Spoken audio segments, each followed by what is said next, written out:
Expolog, edição especial virtual. Realização e promoção. Patrocínio.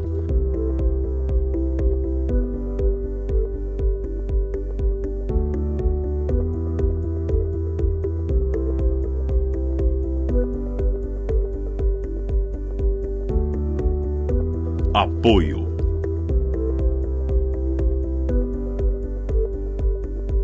Apoio institucional. Parceria. Parceiros de mídia. Assessoria de imprensa. A logística e a transformação digital integrando negócios.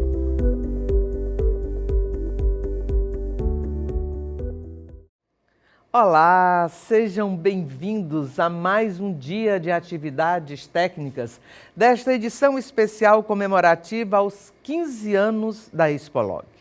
Um abraço virtual a toda a nossa audiência do Ceará, do Brasil e do mundo que prestigia o Seminário Internacional de Logística, que agora, em 2020, traz como tema central a logística e a transformação digital integrando negócios. Assistiremos agora ao painel 8, que traz como tema inovações e novas tecnologias. Por gentileza, conheçam os nossos convidados.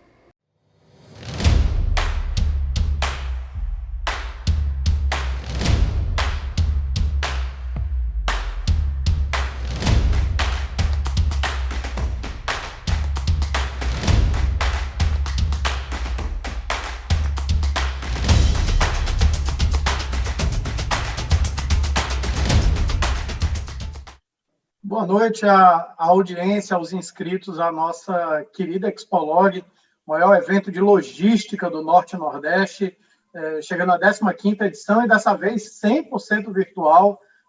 Esse ano tão peculiar abre essa possibilidade da gente levar um número maior de pessoas em todo o Brasil e no mundo, um conjunto de conhecimentos tão relevantes para a prática e para o pensar da logística no Brasil, no Nordeste, no estado do Ceará.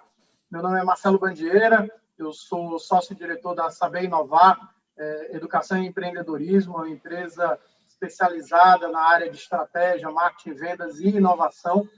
Me sinto muito honrado de estar aqui com vocês, tanta gente boa, o currículo pesa, viu, dentro dessa mesa, tem muita gente boa trazendo resultados para as cadeias de valor do nosso país. A nossa mesa é sobre inovações e novas tecnologias.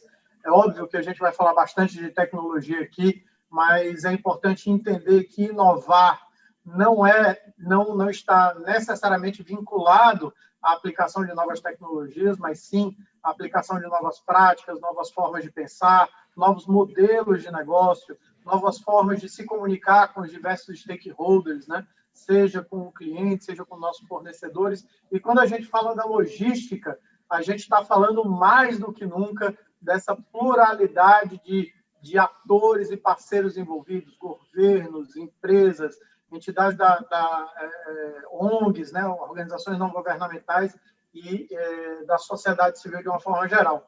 Então, eu tenho o prazer de mediar essa mesa e aqui presentes nós temos a Luciana Guerizzi.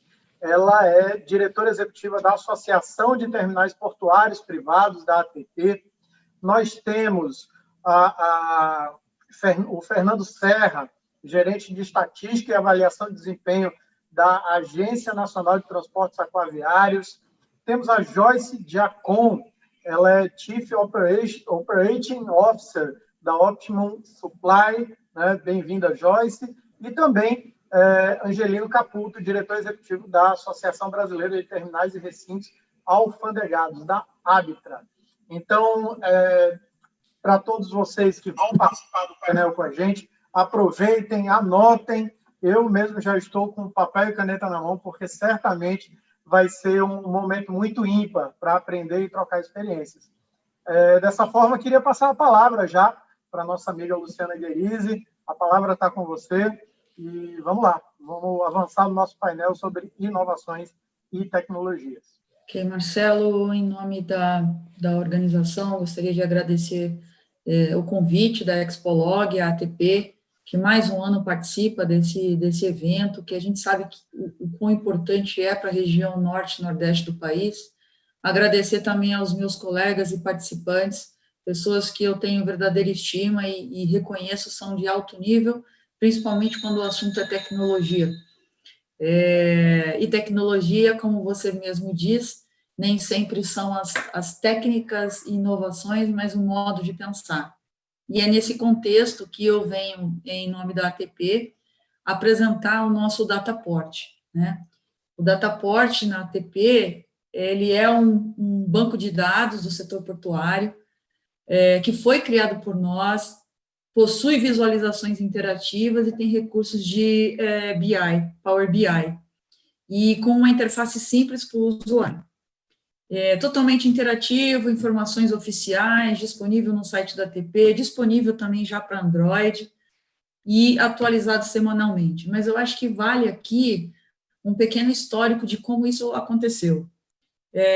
Além da minha vida executiva dentro da ATP, eu sou acadêmica, eu ministro aulas, faço pesquisas, então eu tenho vários artigos publicados e, por conta disso, eu preciso muito de informações estatísticas, porque isso é ouro dentro de quem faz pesquisa, para quem faz pesquisa, né?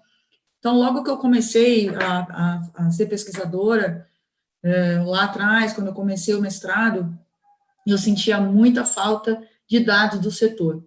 Entrava no site das associações e pesquisava e não achava dados consolidados.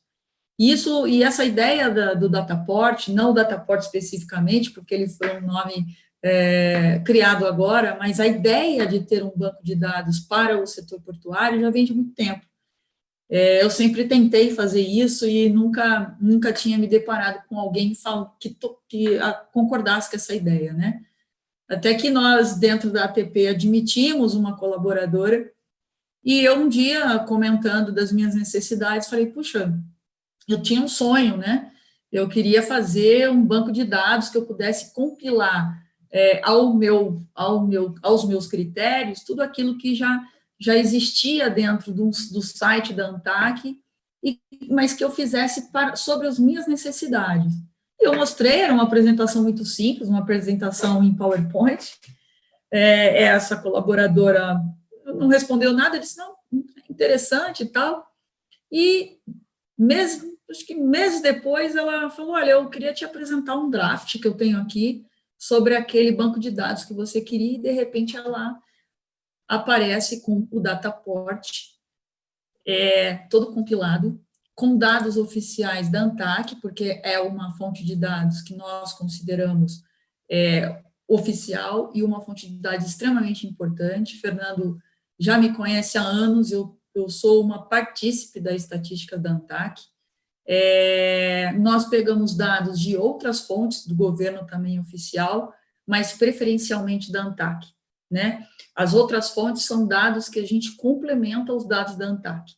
Então, Polícia Federal, Receita Federal, Marinha do Brasil, vamos para o ICIC também, agora muito o Ministério da Infraestrutura, mas o central, a fonte oficial, ela é da ANTAC, até porque a gente não muda a metodologia. Eu não crio nenhum tipo de metodologia de fonte de dados, eu pego esse dado da ANTAC, esse dado base da ANTAC. Né? E quais são as informações que a gente necessitava naquele momento? Então, era a localização do terminal, a informação de perfil de carga, termo de licença de operação, número de contrato, como era a evolução dos TUPs, como foi, quanto que se teve de outorga, o que não teve, investimentos, quanto foi por região, tipo de contrato, empresa, movimentação, nós, inclusive, fizemos até por zona de praticagem, estruturas, o que cada um tem, qual é esse parque tecnológico que cada ativo portuário possui no Brasil, e como é que se acessam essas áreas, né? E o que é inédito? Tudo. Porque nós pegamos um dado bruto dentro da ANTAC e transformamos as nossas necessidades. Então, toda vez que um associado tem alguma necessidade, ou que nós mesmo temos necessidade de algum tipo de dado, nós recorremos à fonte da ANTAC e transformamos naquilo que é necessário para a nossa informação. Então, a gente tem o perfil de carga, o que é autorizado, os investimentos, o número de associado ou não, tendo em vista que a gente pensa que a associação, ela não é um fim, ela é um meio de representatividade. Então, eu não represento dentro, sob o nosso ponto de vista, a gente não representa só os nossos associados, mas a gente representa todos os TUPs que existem no Brasil, independente de associação ou não. Então, nós temos lá uma divisão daquilo que é da ATP e o que não é da ATP, todas as estruturas e todos os acessos, né? Então, a gente tem um acesso a dados muito facilitado, principalmente em relação ao que é terminal de uso privado. Então, como vocês podem ver do lado direito do slide, nós temos aí a localização dos terminais, como eles estão dispostos, o que são TUPs, o que são ETCs, o que são IPTUR, se nós temos a quantidade de TUPs, se nós temos mais anúncio público, ou seja, anúncio público são novos investimentos, quantos são em cada um, quanto que foram outorgados em cada ano. Nós temos a descrição de cada ativo portuário dentro do parque tecnológico dele para cada terminal dentro do Brasil. Um exemplo disso por exemplo, a Hidrovias do Brasil, a localização dela, onde ela fica, se está em operação, o número do contrato, quais foram os termos aditivos que aconteceram nos últimos tempos, e isso serve para os 240 terminais de uso privado cadastrados dentro do banco de dados da própria ANTAQ, né? Então, a gente tem como que ele está disposto, esse terminal, quantas boias ele tem, quantidade de berços, se tem calado autorizado, aonde ele está localizado, o canal de acesso, por exemplo, no Tupi-Bepar, a gente tem aí um canal de acesso fluvial ao porto, se faz pelo Rio Negro, oferece suas condições mais restritas, largura de 500 metros e profundidade de 35 metros, bacia de evolução, mais precisamente pelo Rio Amazonas. Então, são informações que, em geral, você atende um número bem ilimitado de shareholders, de pessoas que não só fazem pesquisa acadêmica, mas também pesquisa mercadológica, daquilo que estão procurando, né? Dentro desse ativo portuário que a gente tem no Brasil. Como que se faz o transporte? Isso tudo, ele também é oriundo da Resolução 20 da ANTAQ, que fala sobre os procedimentos de um contrato de adesão, de um terminal de uso privado. Então, para você ter um terminal de uso privado, você precisa dizer à ANTAQ, entregar documentações à ANTAQ que descrevem todas essas características. E não por menos, esses dados, às vezes, nem estão disponíveis na ANTAQ tão facilmente. Nós tivemos o trabalho de fazer a leitura de 240 processos. Hoje está mais fácil, né? Porque saiu a gente já sabe mais ou menos como procurar, mas nós fizemos a leitura de 240 processos para descobrir cada item que seria necessário para a constituição do nosso dataport, né? Nós também fazemos destaque do mês e temos alguns outros itens de dados, que é a movimentação, as atracações e índices de desenvolvimento ambiental e também indicadores de produtividade, né? Esses dois dashboards que vocês estão vendo no lado inferior do slide, ele mostra movimentação, que foi no mês, a movimentação acumulada dos TUPs nos 3 primeiros trimestres, se isso se tem destaque para as movimentações do Arco Norte, Barra Norte, quanto que é por mês. Então, essa atualização semanal, ela deixa o banco de dados Dataport atualizadíssimo, e a gente tem qualquer tipo de pergunta dos nossos associados, e agora a gente está recebendo bastante pergunta também de outras fontes, como o próprio governo, de academia, interessados em investimentos. Então, a gente verifica se essa pergunta está no nosso portfólio. Se não tiver, a gente cria a pergunta, cria o banco de dados e facilita a vida de quem está procurando, né? Isso é meio que, eu devo confessar que isso foi um pouco de luxo meu, por conta dessa minha necessidade de pesquisa acadêmica, né? Então, quando eu tive esse ativo na mão, eu realmente tive a certeza que sonho que se sonha junto vira realidade, né? E graças a Deus eu encontrei alguém para me ajudar nesse caminho de dar para a sociedade informações necessárias e informações que podem ser útil, inclusive para as pesquisas de melhoria de produtividade e da regulação, né? Porque a pesquisa é para isso mesmo. A pesquisa acadêmica serve para a melhoria dos procedimentos dentro de cada setor, né? Então, como você pode ver, você pode escolher qualquer tipo de empresa autorizada, você pode escolher se elas são ou não da ATP, se está incluso o Arco Norte, quais, por exemplo, fazer uma pesquisa só por zona de praticagem, ou por perfil de carga, se é de natureza de granel sólido, se é de natureza de granel líquido, se é container, pelo nome da instalação, eu tenho todas as características, grupo de mercadoria. Então, eu tenho um cipoal aí de alternativas para eu poder constituir novas pesquisas, caso eu queira. Quais são as nossas novas perspectivas, né? Nós já temos pronto arrendamento, nós ainda não colocamos porque estamos em fase de teste, e o arrendamento ele não é tão fácil quanto a gente pensa em termos de dados, porque muda muito, muda o tempo inteiro, às vezes não tem o dado porque às vezes está em algum processo sigiloso, não temos isso, mas a gente já tem o suficiente para fazer esse lançamento. Vamos fazer também a inserção dos dados de incentivos fiscais, como, por exemplo, o reporto. Nós já temos esses dados todos mapeados.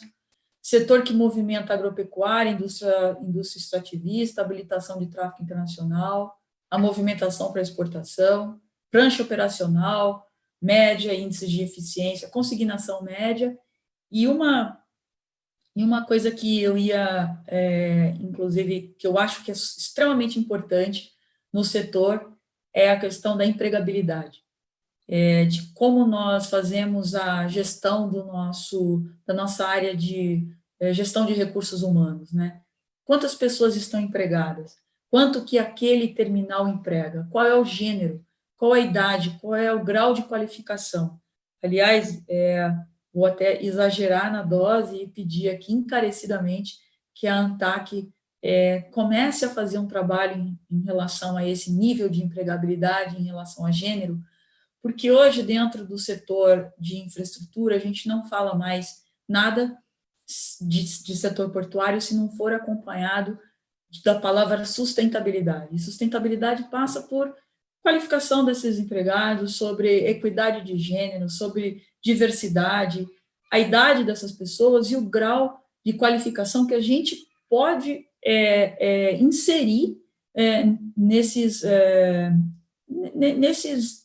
colaboradores dentro dos terminais, né? Então, fica aqui o meu pedido ao Fernando. Eu sei que ele já vai começar a pensar nisso, porque não é difícil, é só pedir para que os terminais façam isso, né? Dentro da sua obrigação de fornecer dados para a ANTAC. Esse é um dado importantíssimo que a gente gostaria, assim, de poder apresentar ao mercado. E, para finalizar, o Dataport também ele fornece dados trimestrais, que são dados oriundos também da ANTAC. A gente não foge à regra de ter uma outra metodologia senão a da ANTAC.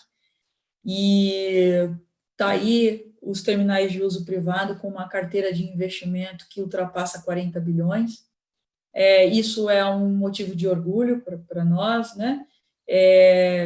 Porque, ao final do dia, se você for fazer uma comparação entre a somatória de todo modal de infraestrutura, o setor portuário foi o que mais investiu em infraestrutura nos últimos 8 anos da nova Lei dos Portos, que é a 12.815. Isso, se todos os modais estiverem somados, nós investimos muito mais do que eles, né? Temos aí destaque para a região Sudeste, Nordeste e Sul, mas na região Norte é o que a gente tem o maior número de instalações portuárias, muito justificadamente por conta do escoamento do agronegócio, que passa do paralelo 16, no centro-oeste brasileiro, e caminha para a região norte, mais especificamente a Barra Norte do Rio Amazonas, né? Que é um destaque que a gente dá.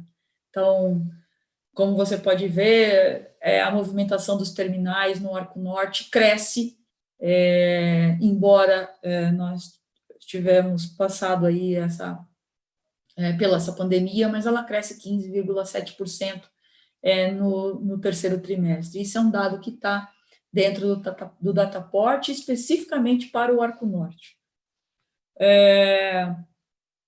Mesmo que a gente discuta a questão do Covid, a gente tem aí dados, e números não negam, crescimento de cargas, com exceção do granel sólido, que diminuiu, mas por desativação de refinarias, e também por conta da transição entre açúcar e álcool, né, muito mais álcool do que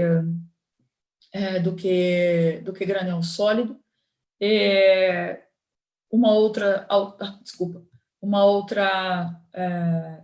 Um outro dado que a gente pode observar dentro do Dataport é essa evolução de movimentação ao longo dos anos, por tipo de navegação, e isso tudo comparado com o período de 2019.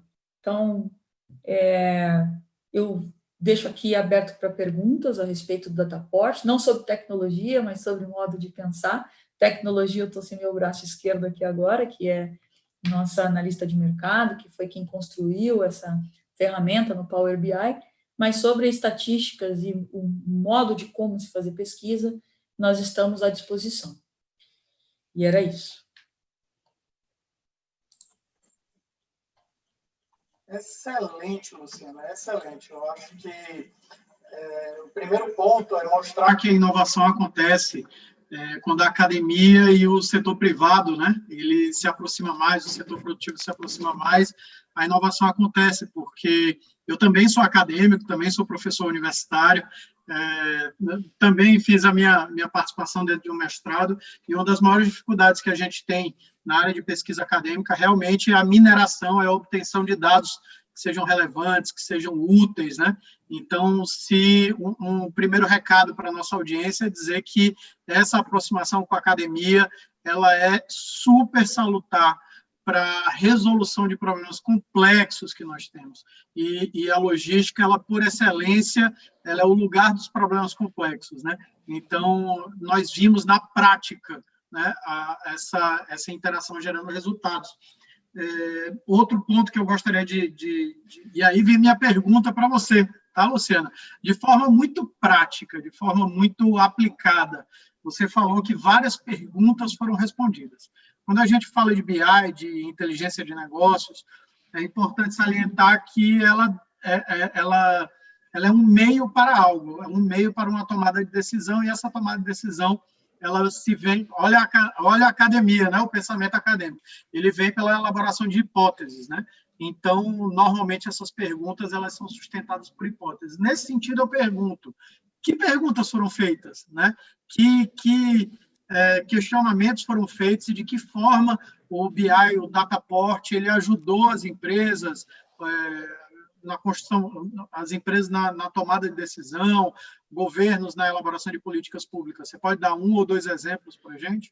Várias, Marcelo, desde capacidade instalada, desde serviços como prestação de serviço de dragagem, se o terminal tinha se existia escoamento para o norte, então se a capacidade instalada atendia, e se poderia, qual era a quantidade, o tráfego de navegação e qual tipo de navegação, se existia acesso para aquele tipo de navegação naquele local para as cargas a serem movimentadas, qual o grau de investimento, qual eram as empresas que estavam por trás desses investimentos, se eram investimentos externos, se eram pessoas, investidores brasileiros mesmo, quais eram as zonas de praticagem que esses investidores teriam que enfrentar para decidirem pelos seus investimentos, quais seriam as metragens adequadas para cada tipo de projeto, quais os incentivos fiscais que existem dentro do setor portuário. Então, existiram perguntas diversas, assim, é uma infinitude de perguntas que a gente recebe, e a gente recebe um feedback muito positivo da parte acadêmica, mas a gente recebe também bastante visita de pessoas interessadas de investir no Brasil, porque entraram no Dataport. A gente chama de carteira de investimento e não de investimento. Carteira porque ali você tem terminais em operação, mas terminais em construção e terminais esperando licenças. Então, o investidor olha para aquilo e fala assim, deixa eu dar uma olhada no Brasil, onde tem terminal esperando licença, porque pode ser que esse eu me interesse.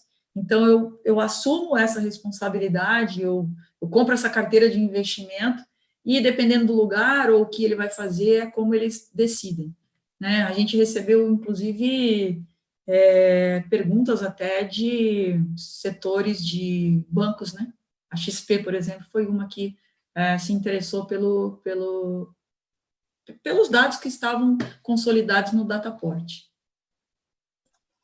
Bom, espetacular. Só parabenizar a ATP pela produção dessa inteligência e pela disponibilização dela para a sociedade.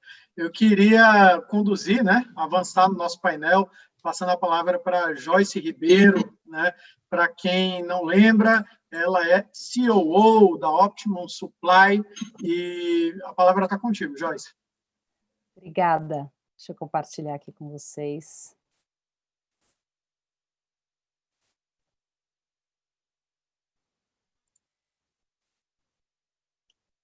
Pronto. Obrigada, Marcelo. Também quero iniciar agradecendo toda a organização da Expolog pelo convite de estar aqui com vocês hoje, apresentando um pouquinho da Optimum, e também olá aí aos colegas desse painel.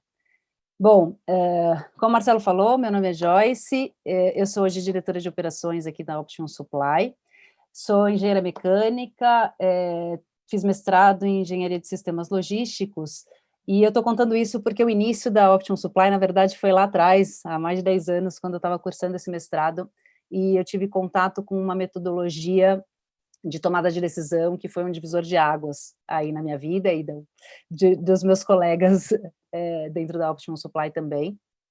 E hoje eu trouxe para vocês um pouco dessa metodologia para a gente falar de tomada de decisão em compras estratégicas. Então, mudando um pouquinho aí de logística de transporte, indo para a parte de supply, né, para a parte de suprimentos. Gostaria de iniciar falando um pouco de economia comportamental e trazendo um paper que é bem famoso no setor, que fala de um experimento de geleias, né? Como que foi conduzido esse estudo? Um supermercado, ele fez uma mesa com sabores de geleias para as pessoas passarem lá por um período de tempo, experimentarem, e na entrada do supermercado as pessoas ganhavam um cupom de $1, né? O experimento foi nos Estados Unidos. As pessoas ganhavam um cupom de $1 para experimentar a geleia, né? E levar uma para casa com esse cupom. E eles rodaram, né, esse experimento em duas vertentes diferentes. A primeira foi com 24 sabores de geleias na mesa para as pessoas experimentarem, e na segunda eles colocaram só 6 sabores de geleias para as pessoas experimentarem. E a gente sempre acha que quanto mais é melhor, né? Então, eu tenho mais sabor, vai atrair mais gente, eu vou vender muito mais geleia. E realmente atraiu mais gente. Quando tinha 24 sabores, 60% das pessoas pararam na mesa e experimentaram as geleias, mas só 3% delas compraram. E quando tinham só 6 sabores de geleias, 40% parou, ou seja, menos, né, do que os 60%, porém, desses 40%, 30% compraram, ou seja, 10 vezes mais pessoas compraram um sabor de geleia e levaram para casa, né? Então, por que isso acontece, né? Isso acontece porque as decisões, elas são complexas, né? E nós, né, dentro da nossa capacidade, nós somos apenas humanos, né? E a gente tem uma limitação cognitiva para lidar com decisões que têm essa multiplicidade de fatores, né? Então, a partir do momento que eu tenho 24 sabores para experimentar, começa a acontecer algo que a gente chama de paradoxo da escolha, né? O que é esse paradoxo? Eu começo a não saber mais qual que é o meu sabor favorito, né? No caso ali da geleia, e começa a ficar difícil de eu decidir, e eu começo sempre a ter medo de que o outro sabor seria melhor, será que eu estou decidindo certo? E eu acabo não levando nenhuma para casa, né? Eu entro aí num paradoxo, entro numa paralisia, né? Que seria a sequência desse paradoxo, e não consigo decidir, não consigo escolher. Eu acho que isso já deve ter acontecido com todos vocês em algum momento, né? Então, hoje a gente tem essa limitação cognitiva, e existe um número mágico aí nos estudos que gira entre 6 a 8 opções. Então, entre 6 e 8 a gente consegue decidir bem. E outro fator é que as decisões, elas são muito relativas, né? Então, elas dependem do contexto, elas dependem do cenário, né? Então, isso vale para qualquer tomada de decisão. E por que a gente resolveu trazer isso para suprimentos, né? Porque a qualidade da decisão em suprimentos, ela tem tido um papel cada vez mais crítico, né? Então, as áreas de suprimentos dentro das organizações, ela tem cada vez mais destaque, ela é cada vez mais crítica, importante para o resultado da empresa, e por isso essa área, ela precisa de ferramentas que tornem ela capaz de tomar boas decisões, e a gente viu esse gap no mercado, né? Então, por que essas decisões de suprimentos, elas são tão complexas, né? Elas têm múltiplos objetivos, né? Então, a gente quer comprar alguma coisa, não é mais só pelo preço, a gente precisa considerar a qualidade, a gente precisa considerar prazos, a gente precisa considerar fatores socioambientais cada vez mais dentro da decisão, né? A gente tem esses aspectos intangíveis. Então, se eu contrato um fornecedor que ele até está me entregando um produto de acordo com o que eu preciso, num preço ok, mas ele usa trabalho infantil, ele não pode ser um fornecedor da minha empresa, né? Então, tem vários aspectos que a gente tem que considerar que não são tão tangibilizados, e que têm que ser levados em consideração na área da compra. Eu tenho múltiplos stakeholders, várias áreas envolvidas, os objetivos que a gente falou que são múltiplos, eles também são conflitantes, né? Então, a gente lida com isso no nosso dia a dia, nas nossas compras corriqueiras. Se eu vou comprar algo pela internet para entregar em casa, eu tenho que pagar mais para receber mais rápido, né? Então, o que é mais importante para mim naquele momento? É receber o produto amanhã, ou eu posso esperar uma semana e economizar no frete? Nas áreas de compras, isso ainda fica mais complexo, né? Eu tenho horizonte de longo prazo, então decisões que vão refletir lá na frente, e muitas vezes fornecimentos que eu não consigo trocar de forma imediata, com muitos riscos e incertezas, e eu tenho uma dificuldade para identificar quais opções são boas e robustas no meio disso tudo. É esse cenário que a complexidade traz, né? E com isso a gente tem uma solução que é ótima para cada situação. Muitas vezes ela nem é o ideal, mas ela é a melhor dentro desse contexto, né, dentro dessa relatividade que a gente comentou, e que ela deve ser customizada, ela muda também conforme a situação, tá? Outro ponto, além da complexidade, é a parte das decisões terem uma relevância estratégica muito grande, né? Então, o que isso significa? Uma má decisão, ela pode acabar trazendo uma consequência desastrosa para uma organização. A gente vê aí exemplos clássicos como o da Kodak, né, que lá atrás resolveu não lançar uma ferramenta, a câmera digital, e decisões inteligentes que são fatores de sucesso para uma organização. A gente também viu vários casos de sucesso agora durante a pandemia, de empresas com estratégias muito bacanas conseguiram crescer frente ao cenário adverso, né? Bom, então, diante desses aspectos, como que a gente escolhe a melhor decisão, como a gente escolhe a melhor opção, toma a melhor decisão, né?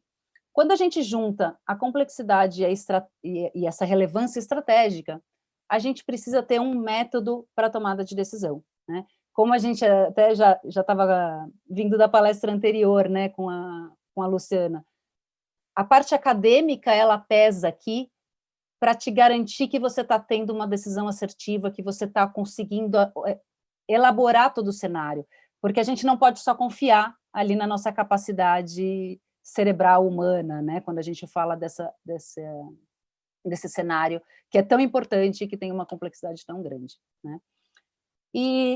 E daí, voltando lá para o meu mestrado, quando eu entrei em contato com esse método, aqui é uma versão simplificada dele, é um método que consegue considerar múltiplos objetivos, ele chama em inglês MCDA, Multi-Criteria Decision Analysis, aqui a gente traz uma versão simplificada. Quando a gente teve contato com esse método, quando eu estudava no mestrado, a gente viu a aplicabilidade dessa metodologia para compras, e daí foi uma sementinha para criar a Option Supply, que foi lançada comercialmente no finalzinho de 2019, então, de operação aí a gente tem quase um ano, né? Então, de forma bem simples, o que diz esse método? Primeiro, a gente estrutura o problema, deixa ele claro, qual que é o contexto que ele está inserido, quais são as necessidades, os que a gente chama de objetivos fundamentais que a gente tem que atender dentro desse problema, né? No caso aqui, dentro de uma aquisição, e quais são os stakeholders e áreas impactadas, tá? Depois disso, a gente vai estruturar qual que é esse modelo de suporte à decisão, tá? E aqui é a parte técnica do modelo, onde a gente monta algo que a gente chama de árvore de valores, vou mostrar para vocês aí nos próximos slides. A gente define quais são esses critérios, tá? Então, na verdade, os objetivos fundamentais, eles evoluem para critérios, o que deve diferenciar uma proposta da outra, uma alternativa da outra, e a gente formula um modelo matemático para suportar, né, para apoiar essa decisão. E como terceiro ponto, a gente vai fazer análise de resultados, a gente vai avaliar as alternativas, né? Então, a gente avalia performance, no caso dos nossos fornecedores, aqui estou falando de uma aquisição, faz análises de sensibilidade, revisa quais são os trade-offs, né? Quais são as trocas que a gente pode fazer, falando lá de preço e de prazo, será que eu prefiro R$10 de desconto e receber um pouco depois, né? Então, a gente consegue mensurar isso de uma forma bem objetiva, e a gente seleciona, então, quais são os fornecedores que são mais adequados, né? Acredito que eu tenho mais uns minutinhos para mostrar um exemplo para vocês. Então, a tomada de decisão inteligente, ela deve identificar a opção que tem o maior valor para a organização, considerando os custos e benefícios, tá? E daí, quando a gente fala de benefícios, a gente está englobando benefícios operacionais, né, de performance, benefícios sociais, benefícios ambientais, todos os benefícios que devam ser considerados dentro daquele processo, tá? Então, trazendo um exemplo aqui, uma aplicação para ficar mais visível, né? Temos um case de uma contratação de transportadora para fazer frete fracionado, tá? Então, eu trouxe algumas telas da nossa ferramenta hoje, a gente tem um SaaS, tá? Dentre os passos que a gente monta o bid digital, né, para fazer a seleção de fornecedores, a gente define os critérios para a tomada de decisão, tá? Então, dentro da ferramenta, o usuário ele tem a escolha de definir de forma bem customizada para cada tipo de processo, que critérios que ele quer utilizar, que pesos que ele quer utilizar, e a gente trabalha com modelos, né? Então, ele pode criar modelos com características de compras similares e ele replica esses modelos, né? E daí a gente monta a árvore de valores que eu comentei para vocês, que ela elenca de forma hierárquica esses critérios, ela ajuda na visualização dessa tomada de decisão, né? Aqui no caso da compra de transporte, foram elencados 2 critérios para custo, né? Porque na compra de transporte fracionado entra um custo mínimo também, além do custo por quilo de mercadoria, e 4 itens de nível de serviço, tá? Aqui a gente está medindo prazo de entrega, índice de avarias, entrega no prazo e a disponibilidade extra do transportador. E esse peso, ele é definido geralmente junto com os principais stakeholders, com as pessoas que são interessadas ali nessa tomada de decisão, né?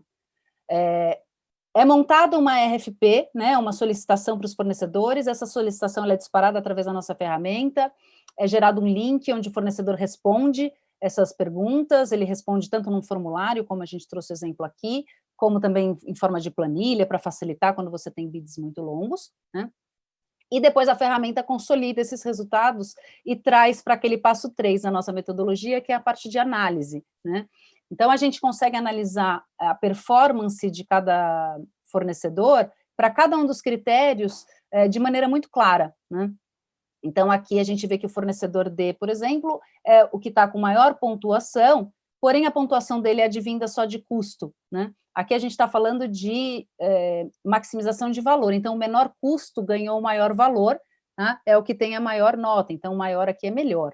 Então, o fornecedor dele está ganhando até o momento, porque ele tem um custo muito baixo, porém ele não entrega quase nada de nível de serviço. Para vocês terem uma ideia dos números reais, o fornecedor D entrega a rota em 7 dias, quando o fornecedor A atende a rota em 3 dias. É uma diferença muito grande, né? Então, a gente vê esse cenário, a empresa não tem vontade de fechar com o fornecedor D, porque ela precisa do nível de serviço, mas isso serve como uma ferramenta de negociação para ela, porque ela sabe como que ela tem que abordar cada um dos fornecedores. Então, ela vê o A e o B, que eram os maiores em nível de serviço, compara onde que cada um está melhor. Então, se eu for negociar com o fornecedor B, eu sei que eu tenho que negociar a entrega no prazo, porque ele ainda não está, não é meu benchmarking de entrega no prazo. Eu vou negociar com os dois em custo, e você consegue fazer essa negociação de uma forma racional e objetiva, né? Então, você aumenta o nível da negociação entre comprador e vendedor, né? Empresa fornecedora. E depois você faz outra rodada, e você pode criar diversas rodadas de negociação dentro da plataforma, onde você alcança aí uma elevação da pontuação pós-negociação. Nesse nosso exemplo, o fornecedor A conseguiu passar uma proposta mais competitiva de custo, e ele aumentou 34% em valor após essa negociação, tá? Se a gente está satisfeito, a gente fecha o processo, senão a gente poderia continuar, né? Então, em linhas gerais, dentro do tempo curto que a gente tem, essas são algumas telas aí que a gente destaca desse processo seletivo, né? E daí, para a gente fechar, consolidando os benefícios da nossa plataforma, a gente trabalha com essa maximização de valor, que permite você trazer um alinhamento estratégico para cada uma das suas aquisições, né? Apoiando a negociação de uma maneira objetiva, e isso acaba trazendo uma redução de riscos no seu processo, porque você traz fornecedores na cadeia que são cada vez mais alinhados com o que a sua empresa precisa, ganhando produtividade, trabalhando através de modelos. Então, você pensa muito bem no modelo, você convoca pessoas do time para trabalhar nos modelos, e depois o operacional é você girar esses modelos no dia a dia, fazer os disparos, etc. Tá? E a gente também consegue trabalhar de forma colaborativa, incluindo os aspectos intangíveis, trazendo área técnica, área solicitante, para participar dentro da plataforma, fazer uma avaliação e também ser parte comprometida dessa tomada de decisão. E como não pode deixar de ser em suprimentos, né, e hoje com todas as ferramentas digitais, a gente garante compliance do início ao fim, com justificativas, com toda a documentação do processo. Eu gosto sempre de dizer que o tomador de decisão final é o usuário, não é a ferramenta. Então, se o usuário quiser uma decisão diferente da que está sendo indicada pela plataforma, ele vai justificar essa decisão, isso vai ficar documentado, né? O importante é estar claro, né? E, bom, essa é um pouquinho do que a gente faz na Optimum. Deixo meus contatos aqui para a gente continuar a conversa, tem até um QR Code que dá direto na nossa página de contatos. Obrigada, Marcelo. Espetacular, Joyce, espetacular. A gente vê mais uma vez a academia gerando inquietações e produzindo inovação, né? E esse relacionamento mostrando, inclusive sendo monetizado, né?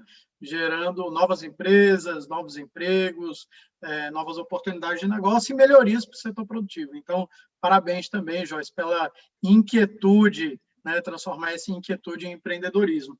É interessante que a Luciana, e a plataforma que a Luciana apresentou, ela está muito calcada, né? Está muito ancorada nos dados do passado, né? E eu percebi que a tua plataforma, você não chegou a falar, ou pelo menos eu não percebi você falando sobre análise preditiva, mas, pelo que eu entendi, ela olha muito para o futuro, né? Ela faz projeções sobre o futuro, né? Então, eu queria que você também pudesse falar um pouco sobre que tipo de decisões podem ser tomadas a partir, por exemplo, né? Você falou do clássico, né? Custo de comprar, custo de manter, né, o clássico da logística e da área de compras, mas eu queria que você pudesse abordar um pouco mais para a nossa audiência que tipo de decisões normalmente gestores de supply, gestores de compra têm que tomar e de que forma a tua plataforma pode ajudar. Entendi. A gente consegue abranger todo tipo de decisões, sabe, Marcelo? Então, e hoje temos clientes que utilizam desde realmente compra de transporte, como exemplo que eu trouxe aqui, como aquisição de embalagens, como compra de serviços de marketing, compra de veículos, né, de máquinas, de equipamentos de manutenção. Então, assim, o uso é diverso. Por quê? Porque a metodologia ela é única para diversos tipos de problema, né? Então, aí acho que vem o ponto da academia. Você tem os guidelines, você tem o framework e você insere as informações conforme o seu cenário, né? Então, por isso que a gente trabalha com modelos, para o usuário conseguir montar modelos que façam sentido, né? Inclusive, a gente estava fazendo um processo esses dias, onde a gente não tinha tanta necessidade de vários índices de benefícios, de qualidade, né? Então, você consegue olhar mais custo, né? Então, eu coloco um peso muito grande no custo e você trabalha isso com múltiplos itens, a gente também tem uma solução que você unifica isso com otimização para você trabalhar bids de portfólio, né? Mas, realmente, as informações, a gente também cruza com informações do passado para comparar preço de última compra, etc., mas as informações, elas vêm da proposta real do fornecedor naquele momento e tem um modo avançado, entre aspas, que a gente gosta de falar, de usar, que seria para você fazer projeções de mercado, para você fazer estudos da sua estratégia, né? Então, você consegue usar a plataforma também para você simular como que seria dentro de uma categoria, para você brincar montar um pouquinho. Montar o forecasting, montar o orçamento de área. Sim, porque você consegue montar isso dentro do modelo, né? E daí a gente até tem um modo que a gente chama de simulação, que os disparos não vão para o fornecedor, o disparo vem para o próprio usuário, para ele colocar as informações dentro da ferramenta. Que bacana, olha aí. Bom, vamos agora, obrigado, viu, Joyce? E mais uma vez, parabéns pelo empreendedorismo, né? Fernando, da ANTAC, né? Ele é gerente de estatística de avaliação de desempenho da Agência Nacional de Transportes Aquaviários. Vamos falar um pouco aí sobre a perspectiva do poder público e dos órgãos reguladores, né, da nossa atividade.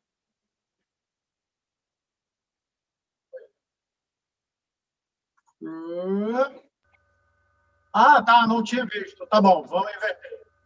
Edita, corta. Corta aí. Eu não quis cortar porque você estava falando, mas o ministro Tarcísio está muito preocupado com a defesa do projeto BR do Mar, que está no Congresso travando a pauta, e ele chamou todos os líderes de associações agora às 20 horas. Sim. E aí, se eu falar agora, eu consigo ir lá. Senão, vai ter um problema. Vambora. Dá para inverter? Super importante. Você me faz essa gentileza, Fernando? Da minha parte, não tem problema nenhum, Angelino. Tá bom, eu agradeço muito. À vontade.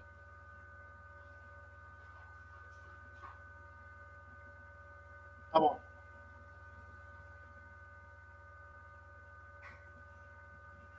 Pode?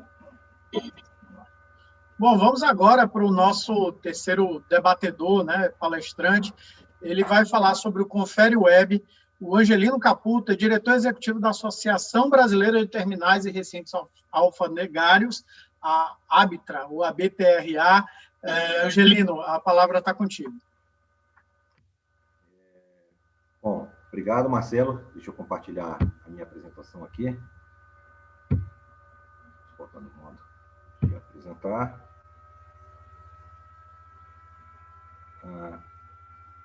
Antes de mais nada, cumprimentar aí as duas palestrantes que me antecederam, né? Agradecer ao convite da Expolog. A Habitrar é parceira tradicional da Expolog desde a primeira edição, tem colaborado aí com conteúdo e apoia esse evento, é muito importante, aí, principalmente para a região Nordeste, né? Então, pode contar sempre com a gente aí participando, tá? A Habitrar, só para saber exatamente o que é a Habitrar, ela é mais presente no Porto de Santos, até por causa da inovação tecnológica, que é o pano de fundo do nosso painel, mas nós somos uma associação de classe empresarial, é um clube de empresários do setor portuário. O setor portuário tem outras associações, mas a nossa difere porque é uma associação que está mais perto da carga do que do navio, vamos dizer assim, tá? Nós temos como vocação toda a questão da defesa institucional do processo aduaneiro das cargas. Então, nós temos grandes relações aí com a Receita Federal, com o Ministério da Agricultura, no Vigiagro, Anvisa, são órgãos que fazem inspeção das cargas, né, nos portos. É claro que nós temos também relação institucional com aqueles entes que cuidam do marco regulatório do setor portuário, que é a arena onde o nosso associado trabalha. Então, conversamos muito aí com a Secretaria Nacional dos Portos, no Ministério da Infraestrutura, com a ANTAC, com as companhias docas, e a gente tem feito essa relação mais portuária, puro sangue mesmo, hoje junto com as outras associações num movimento que a gente chama de coalizão portuária.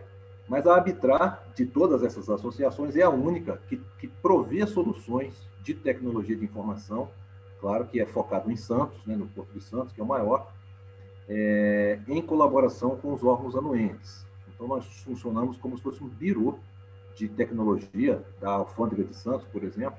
Todo o processo aduaneiro que acontece em Santos roda em sistemas da própria comunidade portuária, não vou dizer que são da Habitrar, são da própria comunidade.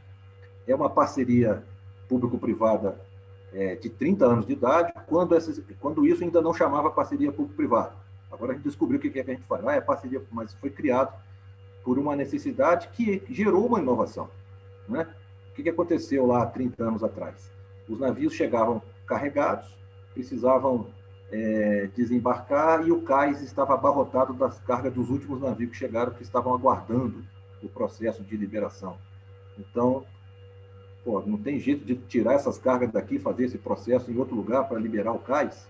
E a Receita falar, rapaz, quando você chega de uma viagem internacional, passa no aeroporto, você tem que passar na aduana ali, né, para ver se está tudo certo com a carga que está chegando do exterior. Como é que eu vou liberar, né? Essa carga tem que ser lacrada, tenho que ter certeza que tem todo um controle, a viagem daqui até esse outro lugar que vocês estão propondo aí tem que ser medida para ver se não deu tempo de alguém parar no caminho e abrir. E aí a comunidade de Santos se uniu e falou, e se nós fizermos um processo inovador, e se criarmos uma entidade que chama Terminal Retroportuário Alfandegado, e se essa viagem for controlada com lacre, e se você tiver todo esse controle e tiver um sistema automatizado para controlar isso tudo de graça. Aí a alfândega, aí é bom, né? Que aí a gente libera o cais e faz esse processo, com calma lá. Então, naquela época foram criados os terminais retroportuários alfandegados, e foi feito um sistema da própria comunidade, e a comunidade criou a Habitrar para ser a operadora desse sistema. Tá aí a origem da Habitrar. Tá? Então, nasceu de uma necessidade de inovação. De lá para cá, nós criamos mais 11 sistemas que estão à disposição da comunidade portuária em Santos, cada um com uma aplicação, e para participar aqui desse painel hoje, nós escolhemos um deles, tá? Talvez o mais recente, o que está dando mais ibope, mas nós temos outros 10 que poderiam também estar contemplados aqui para mostrar o nível de inovação com que a gente trabalha. Eu vou falar hoje do Confere Web, tá? O Confere Web é a conferência remota por imagens feita no ambiente web. Como é que surgiu isso, né? Antes da gente pensar na conferência remota, existia uma necessidade de gestão de risco da alfândega. Gestão de risco é observar o comportamento na área do porto para decidir que cargas vão cair no canal vermelho para ser inspecionado. Tá? Então, cada um dos nossos associados no Porto de Santos tinha aquele tradicional sistema de CFTV, câmeras de vigilância, E a alfândega falou, por que não trazemos essas imagens para um ambiente que a gente possa fazer esse tipo de análise, uma central única de vigilância? Então, por meados de 2013, a Arbitrar, em nome de suas associadas, capitaneou esse projeto e criou uma plataforma chamada COV, Central Única de Vigilância. 2.500 câmeras, mais ou menos, instaladas no Porto de Santos, com sinal de circuito fechado de TV, levando essas imagens para a sede da alfândega, onde tem uma sala, tem um grande painel eletrônico com máquinas lá, e fornecidos a custo zero para o poder público, patrocinado pelos próprios usuários, em troca de ter agilidade, de ter menos burocracia, de ter até facilidade na liberação das cargas, né, com o aprimoramento da gestão de risco. Além das câmeras de CFTV, esse sistema também pega a imagem dos scanners. Não sei se todo mundo sabe, mas o scanner portuário é um raio-x enorme, onde um caminhão com um container, por exemplo, atrás, né, na carroceria, passa em movimento e aquilo é feito um raio-x e a imagem é feita e ali é percebido alguma coisa que estiver fora dos padrões, gera um alerta lá para a gestão de risco da alfândega. Então, a COV tem isso. Bom, já que tinha um sistema de câmeras, uma coisa que a alfândega pediu é o seguinte: rapaz, o porto é muito grande, o Porto de Santos tem duas margens, tem um lado do Guarujá, tem um lado de Santos. Para atravessar de Santos para o Guarujá tem que pegar uma balsa, demora um tempão danado lá. Será que não tinha jeito a gente fazer a inspeção das cargas por imagens, né? Então, o filhote da COV foi o Confere. Desde 2015, começamos a desenvolver, junto com a alfândega, uma forma de aproveitar essa estrutura e trazer as imagens, mas com um nível de precisão que permitisse a inspeção das cargas. A inspeção, inclusive, do rótulo da carga, do código de barra. Fomos testando uma série de resoluções de câmeras, de procedimentos, de posicionamento de carga na frente de algumas câmeras, e isso fez com que surgisse esse projeto da conferência remota de cargas containerizadas, né, por imagens, e com um agendamento. Então, a pessoa entra numa plataforma e diz, olha, caiu aqui no canal vermelho tal e tal container. Você, por favor, leve lá para a posição do Confere. Então, o recinto alfandegado posiciona aquilo e, numa hora agendada no sistema, é feita a abertura do container e, além da filmagem, são feitas algumas fotos que ficam documentadas para uma auditoria posterior, né? E depois que isso tudo estava redondinho, funcionando, em várias resoluções de câmeras e modo de funcionar, a Alfândega de Santos regulamentou isso em 2018, numa portaria, e nunca mais um fiscal saiu da alfândega para inspecionar uma carga. Tá? Então, toda a inspeção é feita do site da alfândega, da mesa de trabalho do fiscal, e ele consegue inspecionar uma carga, por exemplo, na Santos Brasil, que é um terminal que está no lado do Guarujá, e 5 segundos depois ele pode inspecionar uma carga no Ecoporto, por exemplo, que é um terminal na margem direita, né? Simplesmente mudando o canal lá da plataforma. Isso virou um sucesso de produtividade muito grande no Porto de Santos e começou a virar também um desejo nos outros portos e aeroportos, onde temos a inspeção da alfândega. Continuando em Santos, outro órgão que inspeciona cargas é o Ministério da Agricultura, o sistema Vigiagro. Eles veem a questão de embalagem de madeira e produtos que podem ser nocivos para a agricultura brasileira quando estão chegando na importação. Eles nos pediram, será que a gente não pode ter também uma solução dessa de conferência remota? Claro. Nós fizemos um projeto mais curto, com apenas 1 ano, porque tínhamos toda a experiência acumulada da conferência da Receita. Também a comunidade se cotizou, investiu nos equipamentos, nos telões e nas máquinas que foram instaladas no escritório do Vigiagro, sem custo nenhum para o Ministério da Agricultura.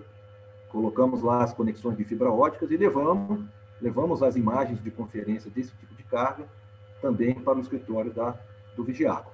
Ainda tem algumas inspeções que são feitas presencialmente, mas eles estão migrando gradualmente para a inspeção remota no sistema que a Arbitrar mantém, mas que é da própria comunidade de Santos.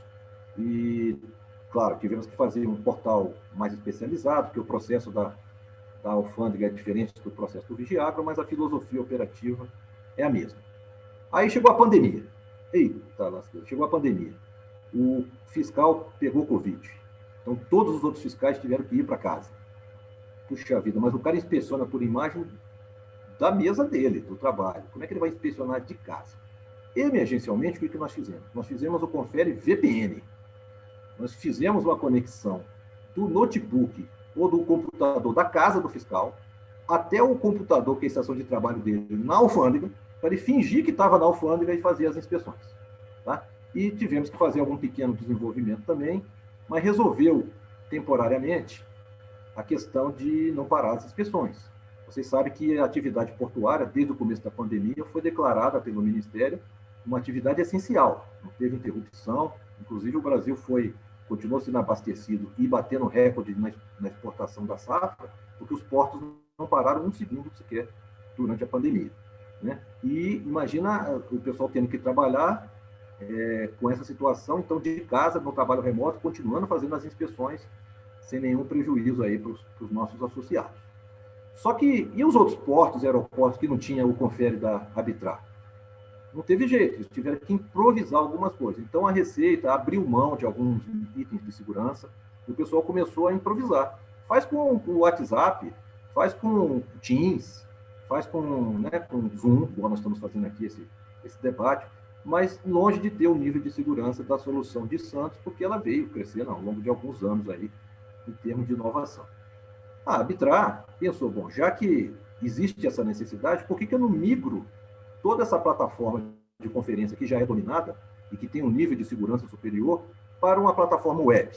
Aí eu consigo dar a mesma flexibilidade que essas outras soluções têm, mas eu preservo a filosofia operativa, preservo os níveis de segurança, né? Quem é que pode entrar.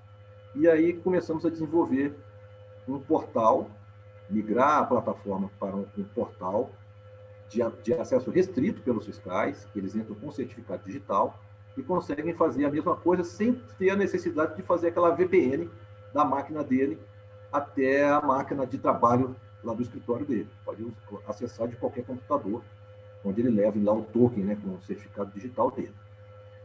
Além disso, a solução, como ela preserva a filosofia, o fiscal continua tendo todas aquelas funcionalidades. Ele pode botar várias câmeras no quadrante, ele pode controlar a câmera da casa dele, dar zoom, né? Vou voltar aqui a imagem um pouquinho, que eu fiquei meio desconfiado do negócio ali, voltar para trás. Tudo que se faz com o CFTV, coisas que, por exemplo, aqui, se a gente quisesse voltar aqui a nossa palestra 5 minutos atrás, para ver o que eu falei, só na gravação que está sendo feita, né?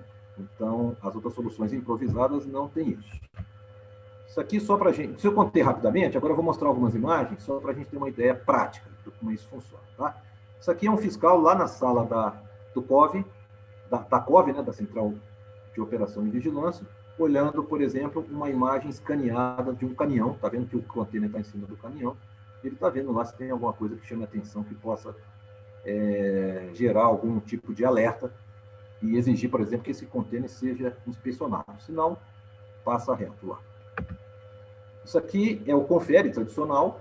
Essas 3 imagens, inclusive, que estão aí, elas são... É feito um snapshot, né? É feito uma foto dessa imagem, que são 3 momentos que a alfândega acha cruciais, que é a hora que o container é posicionado, né? E o lacre está sendo rompido, a primeira imagem que se tem do container depois da porta aberta, e a imagem do próprio lacre. Daquelas 2.500 câmeras que a COV tem, 200 delas estão a serviço da solução Confere, em 16 recintos em Santos, né? E lá no escritório da alfândega nós temos 17 estações de trabalho que são da comunidade portuária, que tem a plaquinha de patrimônio da Arbitrar, quer dizer, aquela parceria público-privada que o fiscal trabalha com instrumentos, lá com ferramentas a custo zero para eles. Né?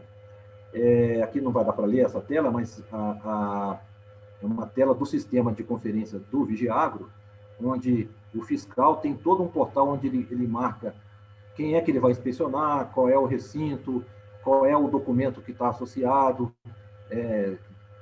que dia, que hora que ele vai. Então, isso, ao tempo que o fiscal do Vigiagro faz isso lá no escritório do Vigiagro, e isso é tudo integrado, gera um alerta lá no sistema do terminal, falando, ó, tal dia, tal hora, posicione tal container com essa nota fiscal, com esse conhecimento, que o fiscal vai abrir a imagem e vai querer fazer a inspeção. E aí, isso tudo ocorre de forma bem orquestrada e o fluxo, né, é muito desburocratizado e muito rápido. As coisas estão lá quando precisam estar, porque o sistema permite já essa comunicação com esse portal aí, tá, do Vigiar.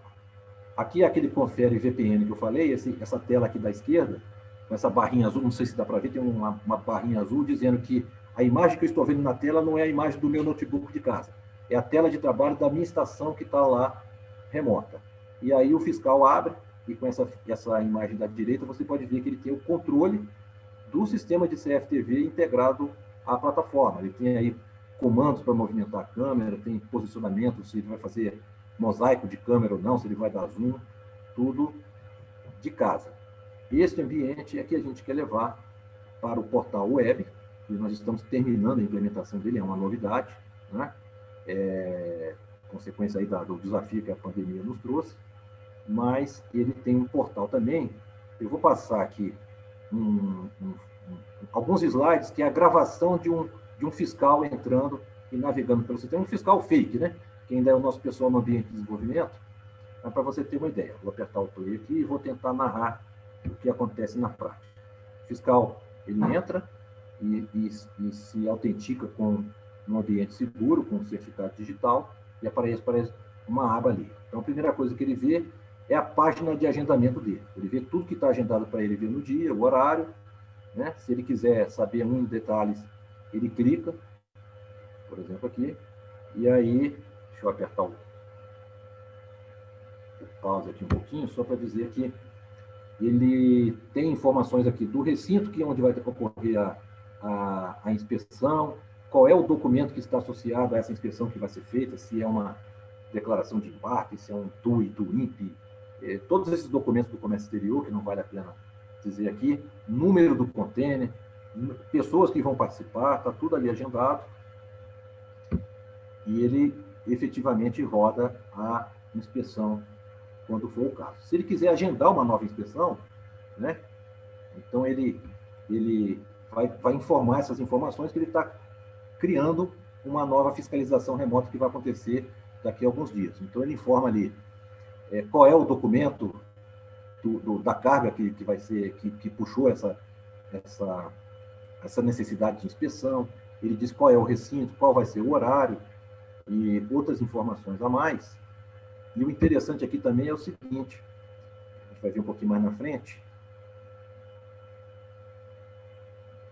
isso aqui, ó, essa tela de baixo, ele pode, além de estar fazendo a inspeção, ele pode criar uma sala de convidados para assistir à inspeção. Ele pode chamar o dono da carga, ele pode chamar o importador, ele pode chamar o despachante aduaneiro, e essa ferramenta está integrada com as principais ferramentas de videoconferência, o Teams e o Zoom. E eu já consigo aqui dessa ferramenta já dizer se quem estiver assistindo vai poder falar, se vai poder compartilhar, se vai poder abrir o microfone, se vai poder abrir a câmera, sem ter que necessariamente ir lá e configurar.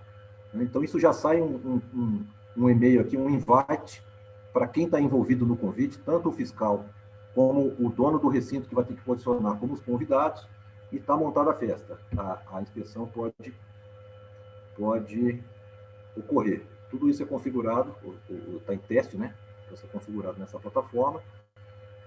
E outra coisa interessante, que ele continua também tendo acesso, aqui tem de todos os nossos associados, vamos dizer assim, o servidor lá do circuito fechado de TV. Então, eu posso assumir o comando das câmeras também, pela web, na integração. Aqui a gente escolheu as câmeras de teste que estão lá no próprio ambiente da Arbitrar, na minha sala de TI lá, mas só para mostrar que eu posso comandar as câmeras, fazer mosaico, escolher uma câmera específica, tudo que tem na filosofia operativa do sistema atual, que o foco é a inspeção da carga, né? Dar zoom, controlar, eu vou poder fazer, o fiscal vai poder fazer nesse ambiente web que nós estamos criando. Né? Ó, voltar a imagem, ver quem é que estava lá trabalhando, quem abriu a porta, quem fechou a porta.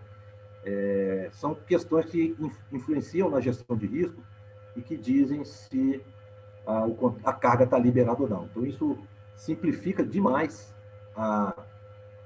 o procedimento de fiscalização nos portos, né? E agiliza. E como eu falei no começo, o Confere Web vamos dizer, o Confere Web é a nossa solução mais nova, é a mais recente, por isso que eu trouxe ela para compartilhar aqui, mas temos outras coisas similares lá. Nossa capacidade de inovação da própria comunidade de colocar a serviço do processo portuário. Você tem mais algum slide? Não. Terminei. Só os nossos contatos. A Arbitrar tenta fazer essa defesa institucional, mas tenta contribuir com a modernidade, com a inovação, está no nosso DNA aí no setor portuário. Muito obrigado. Que bacana, Angelino, que bacana. Arbitrar, aprendi agora. Tão diferente muitas vezes ler e ouvir os outros falando, né? Parabéns aí pelo resultado. Também a gente, como você falou, né? Às vezes os nomes vêm antes, vêm muitos depois das práticas, né? A gente vê as parcerias público-privadas acontecendo há 3 décadas e ganhando visibilidade agora com a nomenclatura e servindo de exemplo, inclusive para órgãos públicos e para outras associações e empresas. Vejam que é plenamente possível inovar nessa relação entre o público e o privado, né? E quanto mais essa relação for próxima, for construída em cima de bases sólidas, inclusive de confiança, né? A burocracia ela tende a se reduzir. E aí, nesse sentido, eu gostaria de perguntar quais foram os grandes desafios, né? Eu não vou dizer agora que existe toda uma mentalidade de construção de parceria, mas qual foi o desafio da implementação há muitos anos atrás de um sistema ou dessas parcerias na implementação dentro do poder público? Então, o primeiro sistema que nós fizemos, ele chama DTE. DTE é um sistema de trânsito aduaneiro. É aquele sistema que permite retirar, se o meu microfone tivesse fechado, retirar a carga da área molhada, da área que tem cais, e levar para uma retroárea, né? Teve ali devido ao status inovador na época, levou ali 1, 2 anos até estabilizar. Mas a redução de burocracia e a agilidade que deu superou qualquer dificuldade. Então, a alfândega de Santos, que estava com um gargalo a ser administrado, ela se sentiu aliviada, né? Agora, com essa solução de conferência, os órgãos anuentes também se sentiram aliviados. Por quê? O governo não tem mais dinheiro para investir em infraestrutura, investir em sistema, é muito difícil. A gente sabe a situação fiscal que o país está. Concurso público, então, para botar mais fiscal, esquece. Tão cedo não vai ter. Então, tem que substituir por tecnologia mesmo. E aí é muito bem-vinda essa aproximação do público-privado nessa relação ganha-ganha. O privado está interessado em liberar a carga, em agilizar o processo e tal, e ficar de braços cruzados esperando que o governo tem que resolver meu problema, não funciona.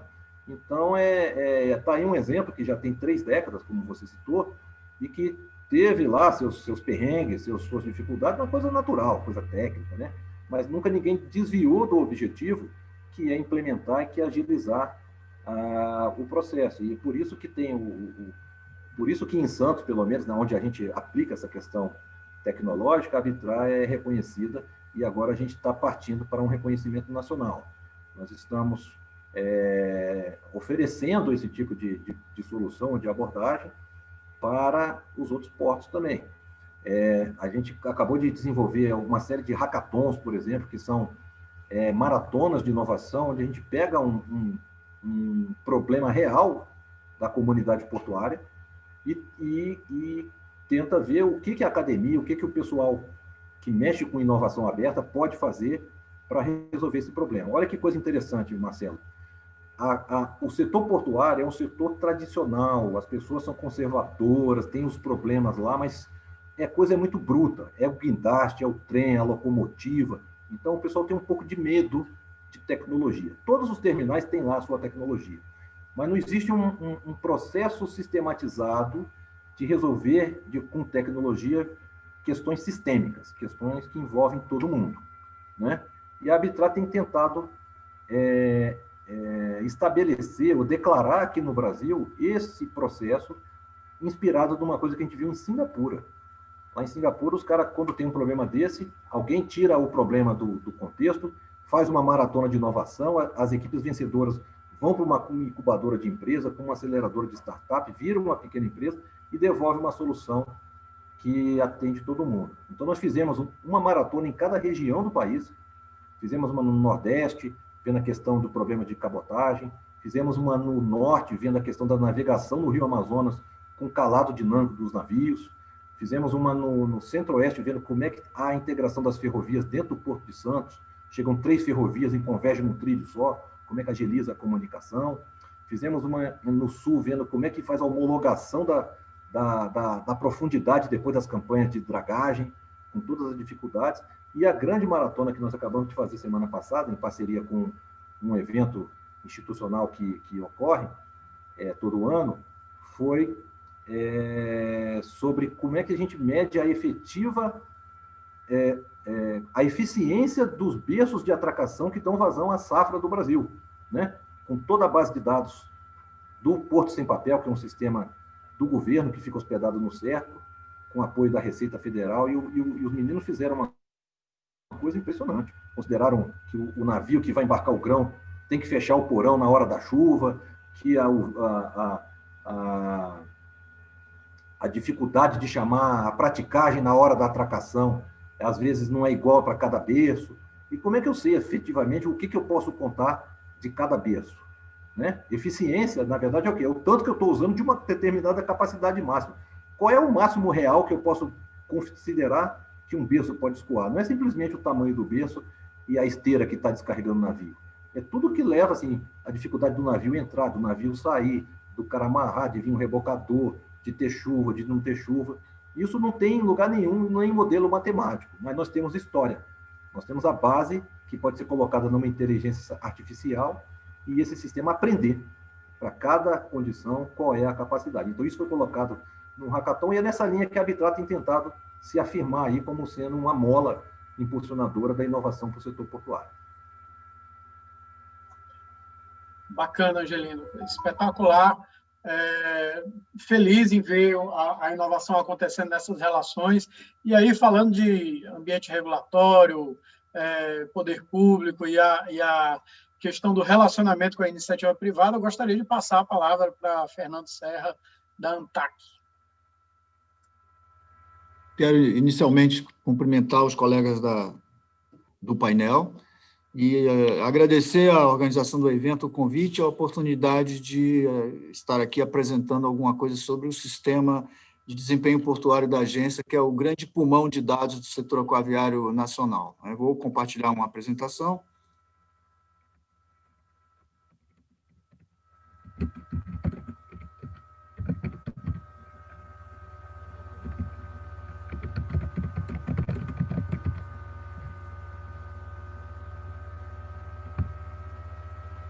Bom,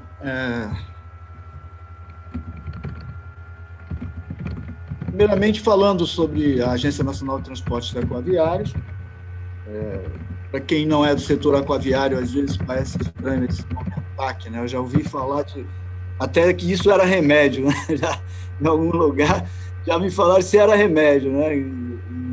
Então, a Agência Nacional de Transportes Aquaviários foi criada em 2001, é o órgão regulador do setor aquaviário, dos transportes aquaviários, foi criada em 2001 através da Lei 10.233, e ela é formada por uma atuação totalmente descentralizada. Além da sede em Brasília, possui 14 unidades descentralizadas, são chamadas unidades regionais, e os 12 postos avançados que possuem atuação internamente dos principais portos brasileiros, o que já dá um alto grau de conhecimento de cada instalação dessa a nível Brasil, né?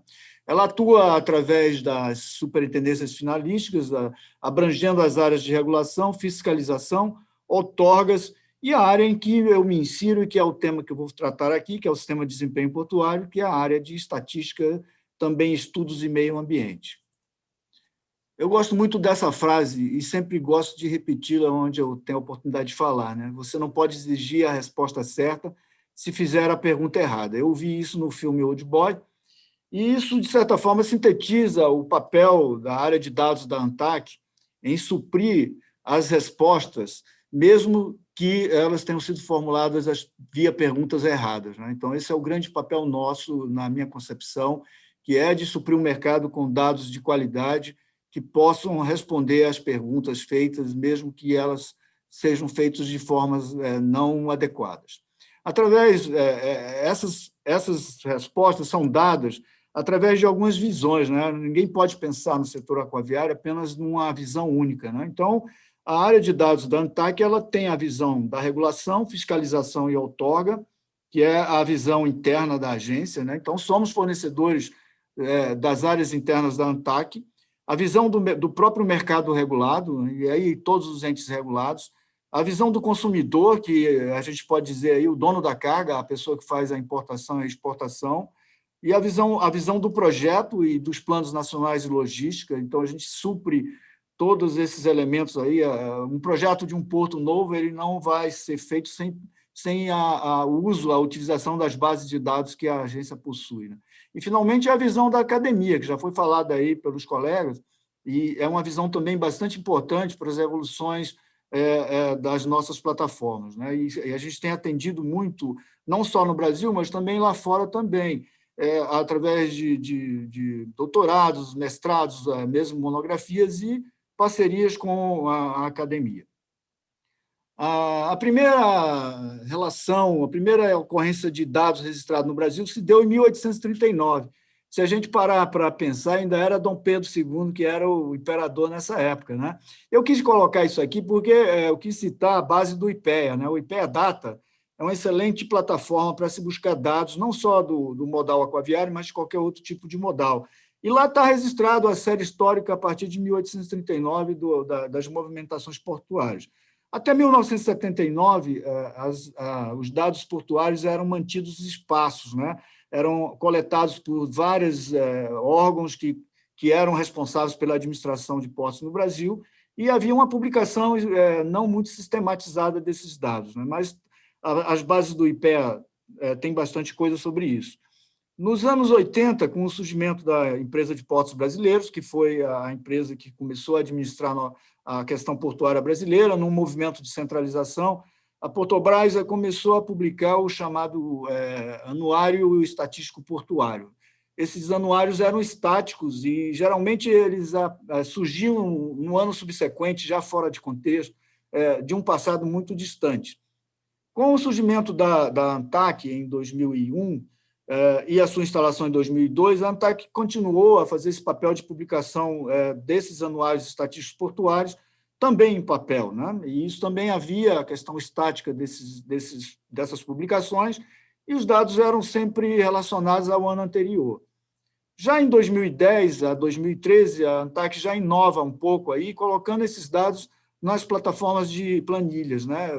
Usando o Excel e arquivos PDFs. Já dava uma certa flexibilização, porque o usuário poderia baixar esses arquivos e trabalhar localmente, fazendo os gráficos e fazendo as pesquisas que quisesse, já numa plataforma mais evoluída. Ele não teria que digitalizar ou digitar aqueles números imensos que estavam nos anuários anteriores.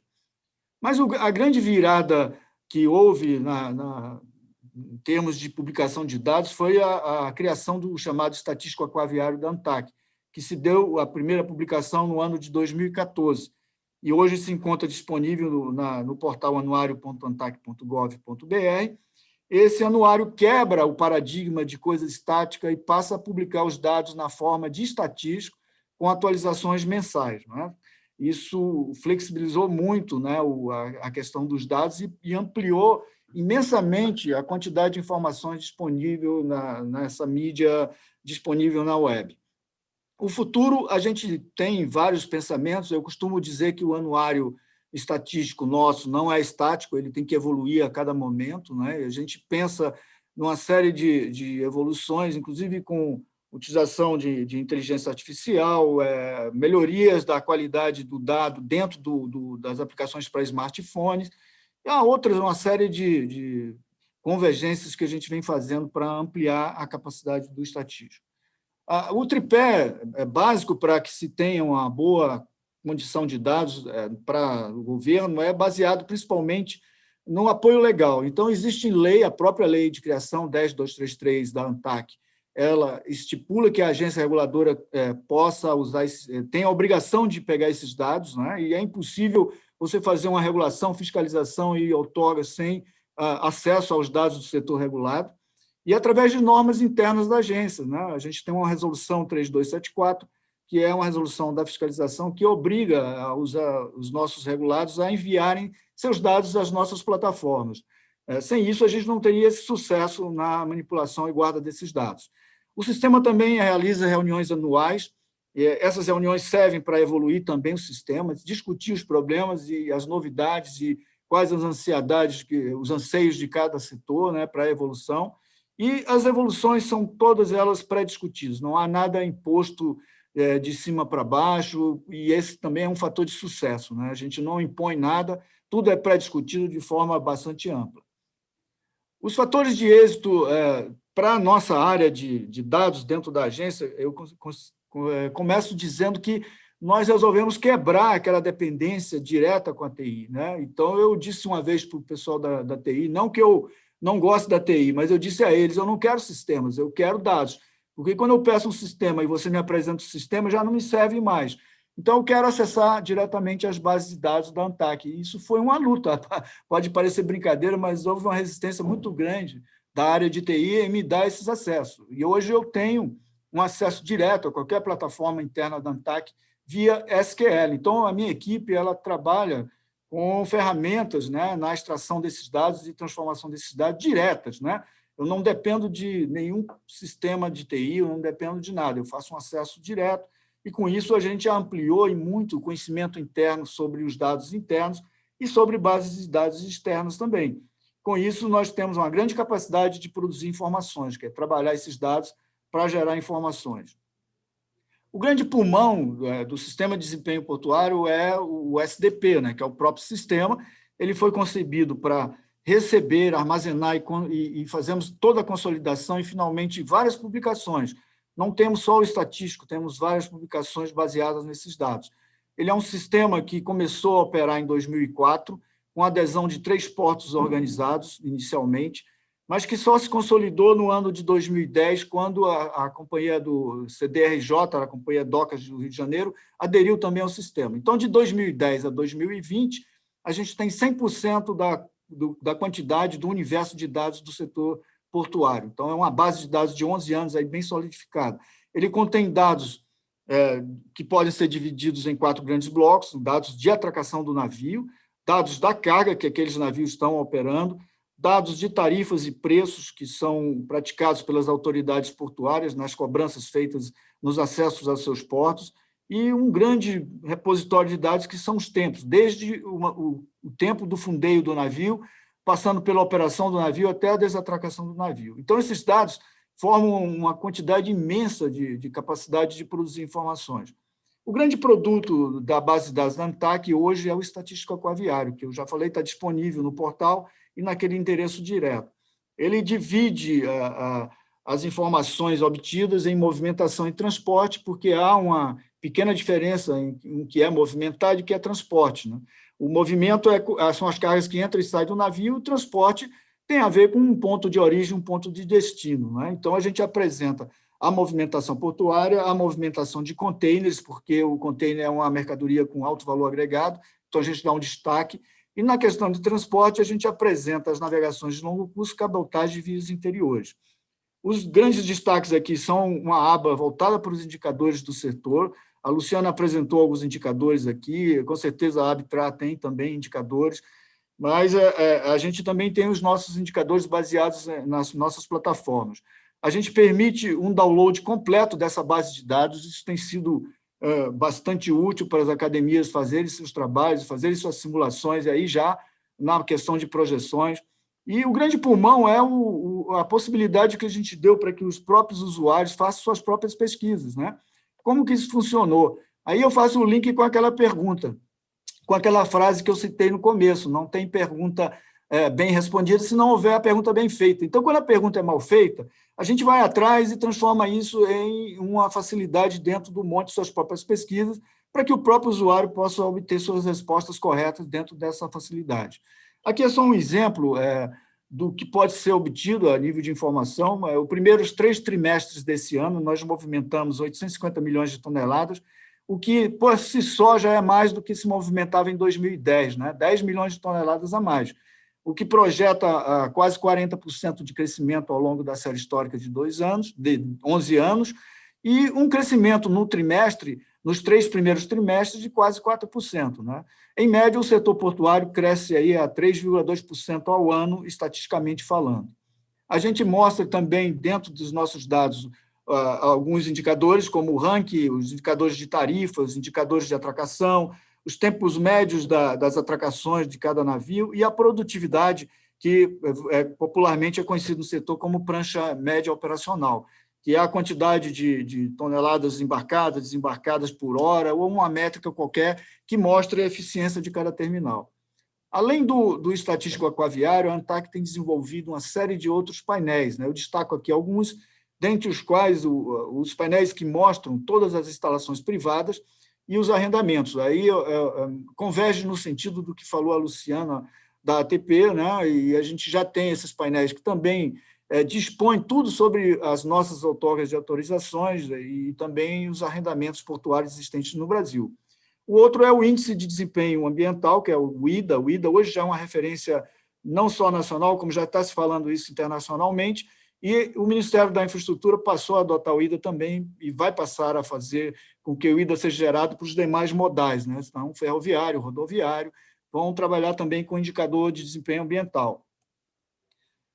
As bases de dados que existem são várias. Né? A gente viu aí a Abtra falar de uma base de dados, a Luciana falou de uma base também, há várias bases de dados. Eu posso citar aqui a base da Receita Federal, que é o Mercante, né? Que é o Ciscarga, que também é uma base bastante completa sobre o sistema portuário, a base do Porto Sem Papel, que o Angelino também citou, a base mantida pelo Ministério da Economia, que trata das importações e exportações em termos financeiros, né, que é o Dólar-FOB, exportação e importação, e os próprios portos e instalações portuárias mantêm também bases de dados. O que a gente precisa ter cuidado é na hora de analisar essas bases de dados, porque, embora elas sejam convergentes de uma maneira ampla, elas possuem metodologias diferentes, então não podem ser comparadas de uma maneira unilateral, né? Tem que se fazer uma contextualização maior para que não haja erros na comparação dessas bases. É muito comum, às vezes, alguém falar o dado da ANTAQ não está correto. É porque ele fez uma análise sobre uma metodologia da ANTAQ e não olhou a outra metodologia como era. Então, essa consideração eu queria deixar aqui, porque é muito comum no setor acontecer esse tipo de coisa.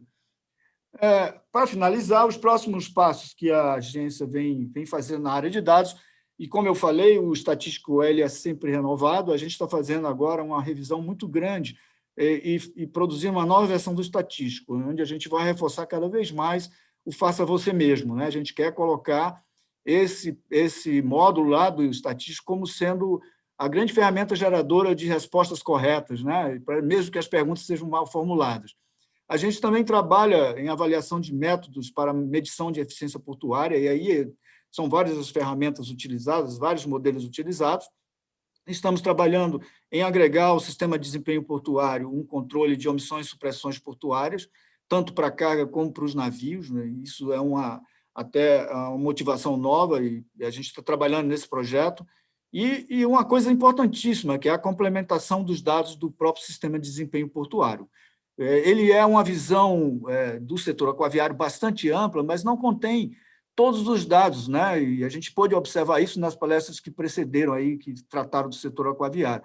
E a gente tem da ANTAQ tem uma preocupação com o lançamento do Portal Único do Comércio Exterior, que algumas plataformas de base de dados convirjam para essa nova plataforma e, com isso, a gente perca os acessos que hoje são fundamentais na complementação dos nossos trabalhos internos. Então, nós estamos aí planejando, no próximo planejamento estratégico da agência, dotar o sistema de desempenho portuário de vários outros dados que hoje ele já não busca diretamente, mas sim em sistemas complementares.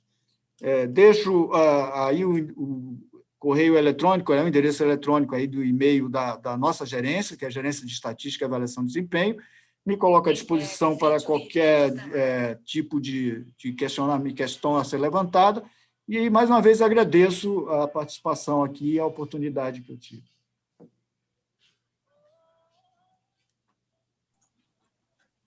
Fernando, obrigado aí pela sua fala e pela participação da ANTAC aqui na nossa mesa, nosso debate sobre inovação.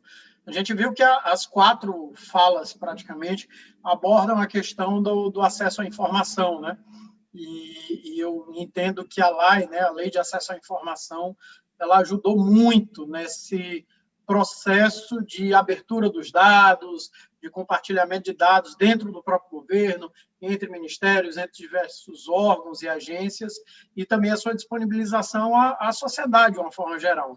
Então, quando se fala de inovação do poder público, né, nas agências reguladoras, que também são reguladas por um acaso, né, altamente reguladas, né, Fernando? Eu queria que você pudesse falar um pouco sobre o papel da governança, facilitando os processos de inovação, facilitando esse acesso aos dados. Você fala das reuniões periódicas que acontecem.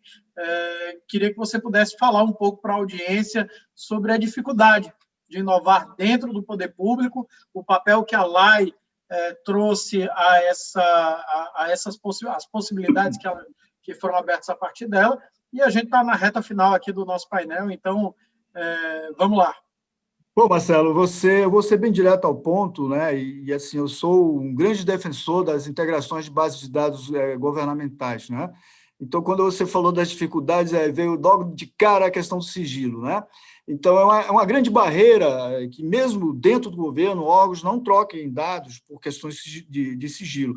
E não estou criticando essas atitudes, né, em termos de manutenção de sigilo, porque algumas plataformas realmente precisam ser bem resguardadas, até porque por trás dessas plataformas está um cidadão, né? Então, eu sempre fui um defensor da criação de um grande barramento de dados no governo, né? E isso é uma ideia que eu comungo há muito tempo, né? Onde esse barramento a gente pudesse compartilhar todos os dados obtidos por cada órgão do governo e integrá-los ao que as necessidades de que cada um precise, né? E para produzir esses dados. Então, veja você que eu estou hoje querendo coletar dados que não estavam no sistema de desempenho portuário, com medo de perder o acesso a algumas bases de dados que eu tenho hoje, né? Então, a grande dificuldade é fazer com que haja uma sincronia de dados entre os órgãos do governo e mesmo entre entidades privadas e entidades governamentais, né? Eu reputo que isso é o grande obstáculo hoje na geração de dados, nas inovações,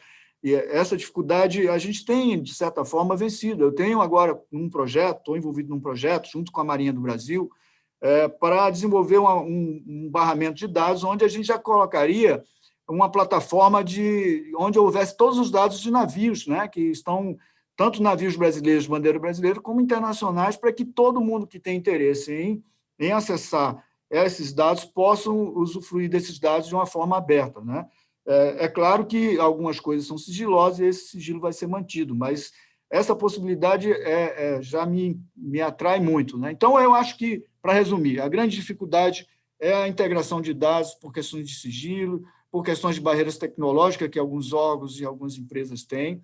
A gente tem algumas deficiências ainda nas estruturas de tecnologia de portos, né? Que tornam, às vezes, a implementação de alguma inovação um pouco difícil, né? Mas é essa visão que eu tenho sobre isso que você tratou aí na sua pergunta.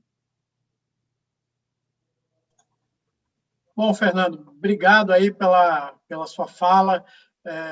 Agradecer mais uma vez a Prática Eventos, o Instituto Futuri, pela realização da 15ª edição da Expolog, maior feira, maior evento sobre logística do Norte e Nordeste. Nós contamos com 4 grandes debatedores aqui, representando as diversas dimensões, né, da logística: Luciana Guerizzi, Angelino Caputo, Fernando Serra e Joyce Jacon. Então, agradecemos mais uma vez a audiência. Aproveitem as outras palestras, mesas redondas e debates que vão acontecer, e espero que tenham gostado e até a próxima. Obrigado pela audiência, obrigado, Fernando, mais uma vez. Em nome dos promotores e realizadores deste seminário, agradecemos por sua audiência e que possamos nos reencontrar na próxima edição da Expolog em 2021.